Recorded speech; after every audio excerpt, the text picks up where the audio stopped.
இயக்குனர் கஸ்தூரி ராஜாவின் மகனான தனுஷ் துள்ளுவதோ இளமை படத்தில் நடிக்க ஆரம்பித்தார். அந்த படத்தை முதலில் கஸ்தூரி ராஜா இயக்க பாதையிலிருந்து செல்வராகவன் இயக்கினார். படம் பெரிதாக போகாவிட்டாலும் யுவனின் இசை அந்த படத்துக்கு வெளிச்சம் பாய்ச்சியது. அந்த படத்துக்கு பிறகு காதல் கொண்டேன் படத்தில் நடித்தார் தனுஷ். அப்படம் தான் அவருக்கும் செல்வராகவனுக்கும் பெரிய அடையாளத்தை பெற்றுக் கொடுத்தது. தனுஷ் நல்ல நடிகர் என்ற பெயரையும் வாங்கினார். அதனையடுத்து வரிசையாக படங்களில் நடித்து ஹிட் கொடுத்தார் தனுஷ். ஒரு கட்டத்தில் தமிழ் மட்டுமின்றி பாலிவுட், ஹாலிவுட் என வளர்ந்த அவர் ஆடுகளம், வசூரன் ஆகிய படங்களுக்காக தேசிய விருதினையும் வென்றார். அது மட்டுமின்றி இந்திய அளவில் மிக சிறந்த நடிகர் என்ற பெயரையும் அவர் பெற்றிருக்கிறார். கடைசியாக அவரது நடிப்பில் ராயன் வெளியானது. அடுத்ததாக குபேரா, இட்லி கடை ஆகிய படங்கள் வெளியாகியிருக்கின்றன.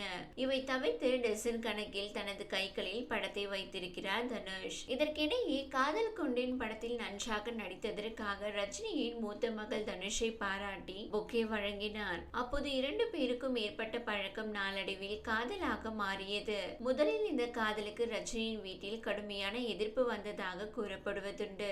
ஆனால் ஐஸ்வர்யா தொடர்ந்து பிடிவாதமாக இருந்ததால் இந்த திருமணத்துக்கு ரஜினிகாந்தும் அவரது மனைவி லதாவும் ஒத்துக்கொண்டார்கள் என்றும் சொல்லப்படுவதுண்டு.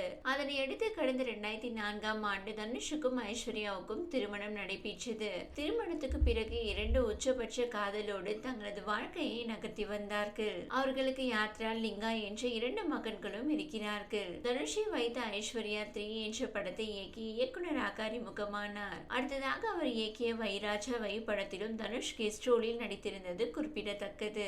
இரண்டு பேரும் தொடர்ந்து தங்களது திருமண வாழ்க்கையும் சுமூகமாக நகர்த்தி கொண்டிருந்தார்கள். ஆனால் யார் கண்கள் பட்டதோ தெரியவில்லை.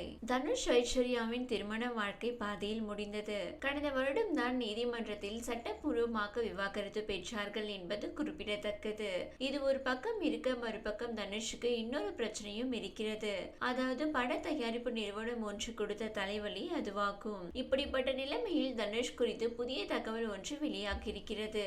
அதன்படி தனுஷ் தன்னை வைத்து படம் இயக்கிய இயக்குனர் ஒருவருக்கும் உடல்நிலை சரியில்லாமல் போனதை கேள்விப்பட்டதாகவும் உடனடியாக அவருக்கு அனைத்து உதவிகளையும் செய்ததாக கூறப்படுகிறது. இதனை பார்த்த ரசிகர்கள் தனுஷை பாராட்டி வருகிறார்கள். இந்த வீடியோ உங்களுக்கு பிடித்திருந்தால் லைக் செய்யுங்க. மேலும் இதுபோல் வீடியோ தொடர்ந்து பார்க்க நம்ம ஒரு சேனலை சப்ஸ்கிரைப் மற்றும் ஃபாலோ செய்யுங்க.